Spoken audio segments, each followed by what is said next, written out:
All right. Good day, good day. I am sitting at home. I'm getting ready for my therapy appointment, um, which is a thing that happens. Anyways, this is not about me getting ready for my therapy appointment, but well, it actually kind of is because, the thing that I'm contending with is the struggle that I'm having as an artist. And I say that because I think the struggle that I'm having as an artist is the struggle of also having to work in jobs that aren't aligned with my creative desires and my creative initiatives, and there's this sort of conflict there, right? And anyway, so I'm sitting in that conflict and really trying to sort of reconcile like what that means for me and navigate that experience. And really what I would like to be doing is getting paid. I would like to be paid to be an artist. And the truth is that I have, right? Up to this point, in fact, there were some years in my life where I made more money as an artist, as a dancer, than I did as the CEO of an accounting firm, which is a whole other story. Or maybe not. It's all about the story of my life. But one of the things that is true as of late, and this is, I think, maybe why it comes back to my work with my therapist, is I said to him last week, we did this sort of role playing thing, and I said to him basically, it's like, look, I just want to be a professional artist. I want to live my life as an artist. I want to own that. That's who I am. And I want to lean into that. And I had in the past as a dancer and as a choreographer, and in some ways I still am engaged in the work of dance. But about 3 years or so ago, maybe 4 years ago, I got really interested in film and screenplays and storytelling. And that sort of initiated this journey of writing a play. And the play's not done yet. In part because I've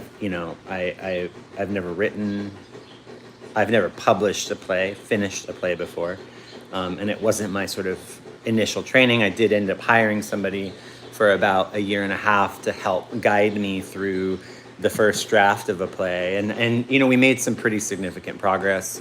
And I just signed up for a playwriting course at the Hugo House in Seattle, so I'm hoping that that will help me to finish at least a draft of something.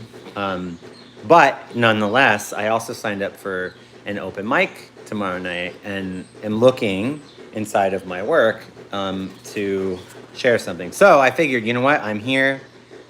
This is the YouTubes. I might as well just share what I wrote. So I have not read this or pre-screened this. So you're going to get this a little raw and fresh. And I hope it doesn't say anything that I don't want to say, and I'll mind myself if it does. But anyway, so this is an excerpt of a draft of a play called Dragonfly Number 7, and part of this play includes sort of these journal entry snippets that come from my life, like actual things that happened, and so. I was sort of flipping through and I found this journal entry that kind of caught my eye for a couple of reasons, which I might get into, but let me just read it for you, and then I'll share my thoughts. So this journal entry is from November 18th, 2023. I'm flying back from a conference in Vegas, SleaderCon. It's an accounting technology conference with all the major players, and I'm jazzed up for being with my people. It's been a great opportunity, learning how to transform our firm from a little old metro-based bookkeeping company to something much greater, much more innovative.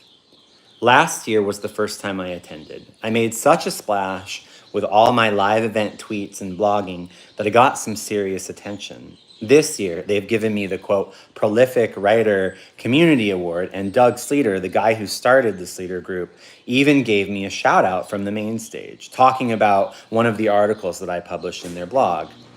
I'm that next gen accounting leader making my debut, ready to take flight. Something about this conference changes everything. I'm extra inspired. Seeing what's possible. It's kind of dorky, but whatever. Going paperless, digital document management, cloud-based general ledger systems syncing up with third-party apps, leveraging the power of data entry automation. I've been entrusted to lead the company into the future, and this is it. I'm in the perfect position to charge forward, letting my inner innovator run wild. So, when I see this email come in from two people who will go nameless, while I'm away, it's about approving the acquisition of a new shredder, an expensive one with a lease. I think to myself, no. This makes no sense. Now, keep in mind, I was the CEO of an accounting firm at this time, and I was at the beginning of my career, and I was young, and this company was owned by the two people who will go nameless. And I was brought in as a 10% equity owner. So anyways, that's some context. So I say, and so now I'm like trying to feel myself. Anyway, so I say, no. This makes no sense. If we're moving to the cloud, if we're using all this tech, then why do we even need a shredder? What's wrong with the one we have? Plus, we are still in the hole from funding the nonprofit, hovering $100,000 deep. Though I think it's been 2 steps forward, 1 step back with the recent growth. But no matter how you shake it, spending money just doesn't make sense. And for the record, am I not the CEO? Shouldn't I be making these decisions? So I send those who will remain nameless an email reply. Guys, I don't think we need the shredder. And furthermore, needless to say, they didn't like the ... So, yeah. And then it goes into the next one. Oh, God, yeah. This was a really interesting moment for me in my life. So let me just sort of reflect on that for a bit. What was really interesting about this moment for me is that this was the first time I felt really recognized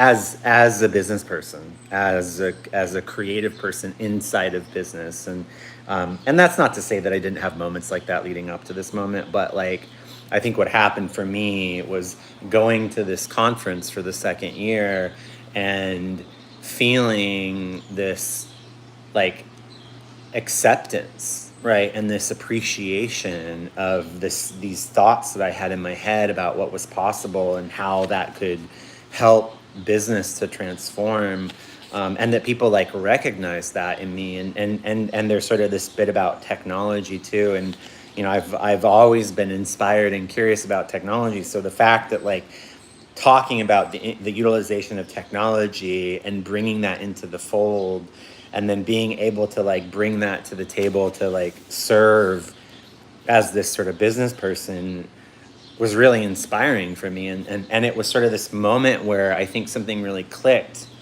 for me, that I was like, yeah, I'm gonna own this. I'm gonna like grab the bulls by the horn and like drive this thing to the future, and I couple that with the comment about like we were hovering $100,000 deep, funding this nonprofit organization, which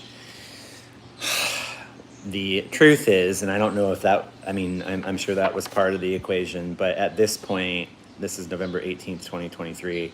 At this point, my business partner at the time was probably embezzling money, which that's a whole part of the whole story. But anyways, whatever, which is like not a light part of the story, but focus, right? And so this like being in the hole. And actually, it's kind of ironic, too, like if I think about the fact that they wanted to buy a shredder.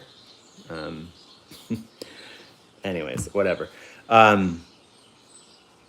and then what happens after that, and I have this next journal entry here, is, it's the day after, so I'll just read it. It's the day after SleaterCon. I open the door to the office. those who will remain nameless, are sitting in the classroom. I enter.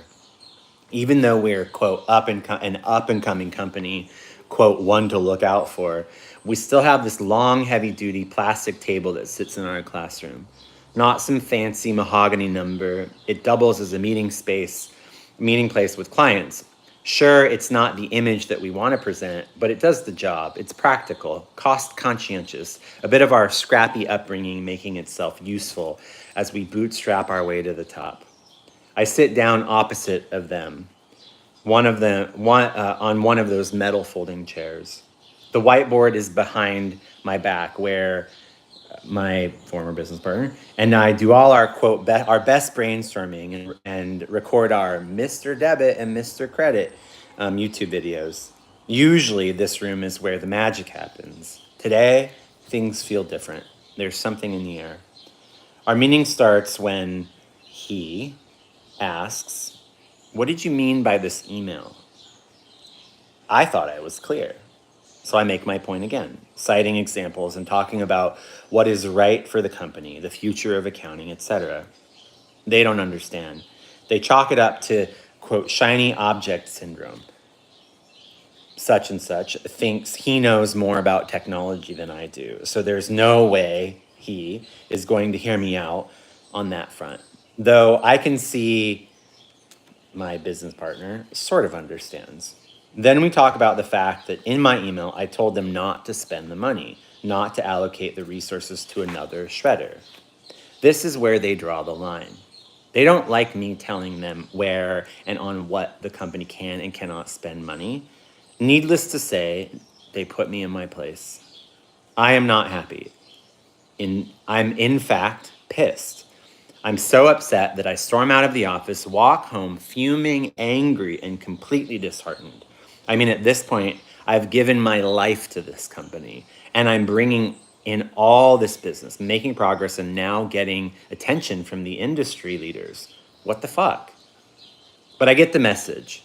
We are your bosses. You work for us. Do your job. That is all. Such and such is super harsh, mean, in fact. The other one tries to soften the message up a bit, but the feeling is still the same. The monkey wrench has been thrown.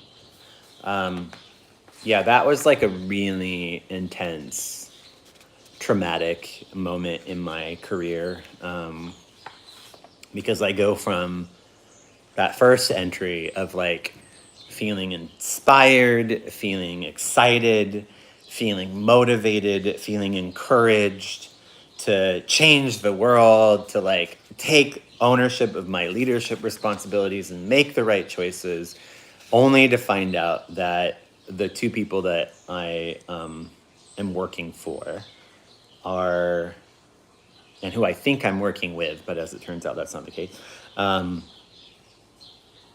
just don't really see me as more than just a glorified salesperson intended to bring in the cash while they use the money for something else. So anyways, yeah, let's see. That's a lot to share, I think, for now. This is like a 13-minute video so far. This play is a tricky one for me because it's just a lot of work, dude. Anyways, all right, so I'm going to shut up. That was a little snippet. So if you're curious about what the heck I'm writing or working on and want to ask questions, please feel free to do so. I will do my best to answer the comments. And otherwise, you can just completely ignore this video and move on with your day. Or not. And comment and share and do the liking stuff and all that jazz. All right, bye. How do I stop?